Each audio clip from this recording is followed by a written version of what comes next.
ഇതിനകത്ത് നമ്മൾ മനസ്സിലാക്കേണ്ട പ്രധാനപ്പെട്ട ഒരു കാര്യം, ഒന്ന് വിദ്യാർത്ഥികൾക്കിടയിലായിട്ടുള്ള മാറ്റങ്ങൾ, ഒരു സാമൂഹിക മാറ്റം, അവരുടെ ഐക്യു ലെവലിലുള്ള മാറ്റം. ഇപ്പോൾ നമുക്കറിയാം, ഒരു 10 വർഷം കൂടുന്ന സമയത്ത് ഒരു ക്യൂബിക് സെൻറ്റിമീറ്റർ ഐക്യു ലെവൽ കൂടുതലുള്ള കുട്ടികളാണ് കേരളത്തിലുണ്ടാവുന്നത്.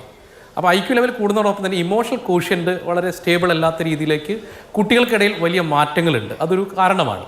രണ്ടാമതൊരു കാരണം എന്ന് പറയുന്നത് നമുക്കറിയാലോ, നമ്മുടെ ഒരു സാമൂഹിക ക്രമത്തിനകത്ത് വ്യക്തി, സമൂഹം, രാഷ്ട്രം, ഇത് 3 പ്രധാനപ്പെട്ട ഒരു കാര്യമാണ്.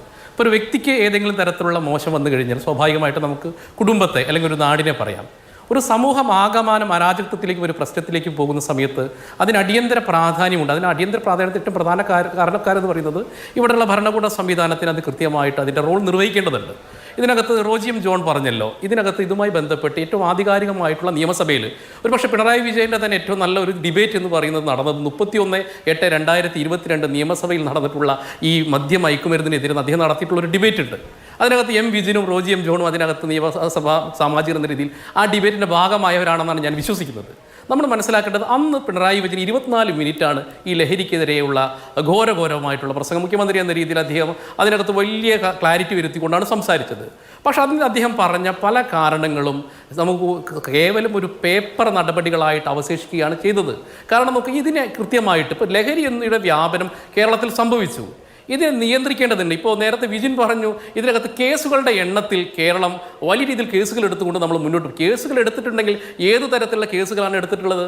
ഇപ്പോൾ നോക്കൂ, 2020 5242 NDPS കേസുകളാണുള്ളത്. 2024 എന്ന സമയത്ത് അത് 30,000 ആകുന്നു. 2022 വലിയൊരു ഷിഫ്റ്റ് ഉണ്ടാവുന്നത് അന്നാണ് നിയമസഭയ്ക്കകത്ത് ചർച്ച ഉണ്ടാവുന്നത്. അന്ന് ആദരണീയനായിട്ടുള്ള നമ്മുടെ മുഖ്യമന്ത്രി പറഞ്ഞ പ്രധാനപ്പെട്ട 3 കാര്യങ്ങളുണ്ട്. അതിനകത്ത് ഒന്നാമത്തെ കാര്യം എന്ന് പറയുന്നത് NDPS ആക്ട് കൃത്യമായിട്ട് ഈ കുറ്റവാളികൾക്കെതിരെ നടപ്പിലാക്കും. അതിനകത്ത് പ്രധാനമായിട്ടുള്ള 3 ആക്ടുകളാണ് അദ്ദേഹം പറഞ്ഞത്. ഒന്ന് 31A, 31A NDPS act 31A. ഇതെന്ന് പറഞ്ഞു കഴിഞ്ഞാൽ ഇത്തരത്തിലുള്ള കുറ്റകൃത്യങ്ങൾ ഏർപ്പെടുന്ന ആളുകൾക്ക് 7 വർഷമാണ് ശിക്ഷ. ഇങ്ങനെ കേരളത്തിൽ ഈ 30,000 പേരിൽ ഇവർ പറഞ്ഞിട്ടുണ്ടല്ലോ, ഞങ്ങൾ കേസ് രജിസ്റ്റർ ചെയ്തിട്ടുണ്ട്. എത്ര പേർക്ക് ഈ ആക്ട് പ്രകാരം ശിക്ഷിക്കപ്പെട്ടിട്ടുണ്ട്? രണ്ടാമത് പോലീസിൻ്റെ നമ്മളെ SHO അടക്കമുള്ള പോലീസ് ഉദ്യോഗസ്ഥന്മാർ, SI അല്ലെങ്കിൽ എക്സൈസ് ഉദ്യോഗസ്ഥന്മാർ വെച്ചുകൊണ്ട് പോലീസ് സ്റ്റേഷൻ കേന്ദ്രീകരിച്ചുകൊണ്ടൊരു ഡാറ്റ, ഇത്തരത്തിലുള്ള കുറ്റകൃത്യങ്ങൾ ഏർപ്പെടുന്നവരുടെ ഡാറ്റ കേരളത്തിൽ നമ്മൾ രൂപീകരിക്കും. എന്നിട്ട് അവരെ കരുതൽ തടങ്കൽ എന്ന രീതിയിൽ 1985 നിയമപ്രകാരം 2 വർഷം വരെ ഇങ്ങനെ കുറ്റകൃത്യങ്ങളിൽ ഏർപ്പെടുന്നവരെ കരുതൽ തടങ്കൽ വെക്കാനുള്ള നിയമമുണ്ട്. അങ്ങനെ നിയമം വെച്ചിട്ടുള്ള എത്ര പേര് കേരളത്തിലുണ്ട്? അവിടെയാണ് ഇവിടെ ഉപയോഗിക്കുന്ന ഏതെങ്കിലും ആളെ ഏതെങ്കിലും ഒരു പെറ്റി കേസ് എടുത്തുകൊണ്ട് ഞങ്ങൾ ഇത്ര കേസുകൾ എടുത്തുകൊണ്ട് ഞങ്ങൾ കേരളം മുന്നിലാണ് എന്ന് പറയുന്നതല്ല ജാഗ്രത. അവിടെയാണ് പ്രശ്നം. ഞാൻ പറയും, എഫിഷ്യൻ്റ് ആയിട്ട് ഇതിനെ കൃത്യമായിട്ട് നടപടികളുടെ ഒരു യുദ്ധപ്രഖ്യാപനം നടത്താൻ സർക്കാർ തയ്യാറാവുന്നില്ല.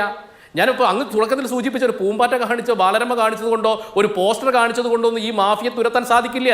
ഈ മാഫിയക്കെതിരെയുള്ള യുദ്ധപ്രഖ്യാപനം നടത്തണം. കേന്ദ്ര സർക്കാർ യുദ്ധപ്രഖ്യാപനം നടത്തിയിട്ടുണ്ട്. 2047 കൂടിയിട്ട് ലഹരി വിമുക്ത ഭാരതം എന്ന് പറയുന്ന ഒരു കൺസെപ്റ്റുമായിട്ടാണ് മുന്നോട്ട് പോകുന്നത്. നോക്കൂ, കോസ്റ്റൽ തീരത്തിൽ സമുദ്രഗുപ്ത എന്ന് പറയുന്ന വലിയ രീതിയിലുള്ള ലഹരി വേട്ട നടത്തി. അന്ന് 25,000 കോടി രൂപയുടെ ലഹരി വേട്ടയാണ് നടത്തിയിട്ടുള്ളത്. കേരള ആഭ്യന്തര മന്ത്രാലയം കേരളത്തിൽ നിന്ന് മാത്രം ഇപ്പോൾ നോക്കൂ, പോസ്റ്റൽ സർവീസ് മുഖേന 200 കോടി രൂപ ഹെറോയിൻ സംവിധാനമാണ് പിടിക്കപ്പെട്ടിട്ടുള്ളത്. അപ്പോൾ നോക്കൂ, കേന്ദ്ര ആഭ്യന്തര മന്ത്രാലയം ജാഗ്രത കാണിക്കുന്നുണ്ട്, ആഭ്യന്തര സംവിധാനങ്ങൾ ജാഗ്രത കാണിക്കുന്നുണ്ട്. സംസ്ഥാന സർക്കാർ ഒരു പോലീസുടെ ഭാഗമായിട്ടുള്ള ഒരു ജാഗ്രത കുറവ് കാണിക്കുന്നുണ്ട്. അതൊരു സംശയം വേണ്ട. ഇപ്പോൾ നമ്മുടെ സംസ്ഥാന എക്സൈസ് ഉദ്യോഗസ്ഥന്മാരുടെ റിപ്പോർട്ട്, ഇന്റലിജൻസ് റിപ്പോർട്ട് എന്ന് പറയുന്നുണ്ട്, കേരളത്തിലെ 2300 സ്കൂളുകൾ കേന്ദ്രീകരിച്ചുകൊണ്ട് ഈ ലഹരി മാഫിയ ഇത്തരത്തിലുള്ള പ്രവർത്തനങ്ങളുമായി മുന്നോട്ട് പോയിട്ടുണ്ട്. അപ്പോൾ ആലോചിച്ചു, കേരളത്തിലെ 2300 സ്കൂളുകൾ കേന്ദ്രീകരിച്ചുകൊണ്ട് ഇവരെത്തിയെങ്കിൽ ഇവരുടെ വല ചെയിൻ കണ്ണികൾ എത്ര ആഴത്തിലാണ് കേരളത്തിന്റെ ഗ്രാമാന്തരങ്ങളിലേക്ക് വ്യാപിച്ചിട്ടുള്ളത്. ഇത് തടയാൻ സർക്കാർ ഇതുവരെ സാധിച്ചിട്ടില്ല. ഇന്ന് മുഖ്യമന്ത്രിക്കകത്ത് ഞാൻ പറയും, 2022 മുഖ്യമന്ത്രി പറഞ്ഞ കാര്യങ്ങൾ ഈ കേരളത്തിൽ നടപ്പിലാക്കിയിരുന്നെങ്കിൽ ഫർസാനയോ ഷഹബാസിനെ പോലെയുള്ള കൊലപാതകങ്ങൾ കേരളത്തിൽ ഉണ്ടാവുന്നില്ല. അവ കേവല നിയമസഭാ ചർച്ചകൾക്ക് അപ്പുറത്തിലേക്ക് ഈ ലഹരി മാഫിയക്കെതിരെയുള്ള യുദ്ധ പ്രഖ്യാപനത്തിന് സർക്കാർ തയ്യാറാകണം. ശരി, ഓക്കെ.